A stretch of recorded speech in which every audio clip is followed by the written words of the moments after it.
student to another video of biological classification. আমরা বেশ last কয়েকটা ভিডিওতে ডিসকাস করে ফেলেছি কিংডম ফাঙ্গির ক্যারেক্টারিস্টিক্স। এবার আমরা যেটা করব সেটা হচ্ছে কিংডম ফাঙ্গিকে আমরা কতগুলো ক্লাসে সাবডিভাইড করতে পারছি আর জানবো এই যে ইন্ডিভিজুয়াল ক্লাসেস আছে তাদের কি কি ক্যারেক্টারিস্টিক্স। চলো তাহলে দেখে নিই। ঠিক যেমন আমরা কিংডম ফাঙ্গিকে যখনই ক্লাসিফাই করা স্টার্ট করেছিলাম, প্রথম ক্লাস যেটা দিয়ে আমরা শুরু করব সেটা হচ্ছে তোমার ফাইকোমাইসিটিস। শোনো, তোমাকে ফাইকোমাইসিটিস বললে তোমার মাথায় কি ক্যারেক্টারিস্টিক্স আসা উচিত? চলো দেখে নিই তাহলে আমরা।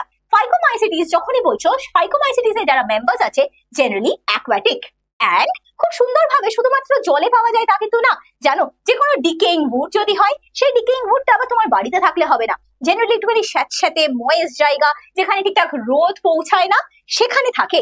আর এই মেম্বার্স এর যত লোকজন আছে সবাই না অব্লিগেট প্যারাসাইট অন প্লান্টস। মানে খুব একটা ইন্টারেস্টিং জিনিস। অব্লিগেট কথাটার মানে কি? দেখো, তোমাকে যখন অব্লিগেট বলছি মানে আমার বিরিয়ানি চাই মানে বিরিয়ানি চাই, আমি একটু অ্যাডজাস্ট করতে রাজি না, আমি না পোলাও খাবো না ভাত খাবো। এক্স্যাক্টলি তাই। অব্লিগেট কথাটার মানে যারা প্যারাসাইটিক ফর্মেই থাকবে, তারা কিন্তু স্যাপ্রোফাইটিকও না। মানে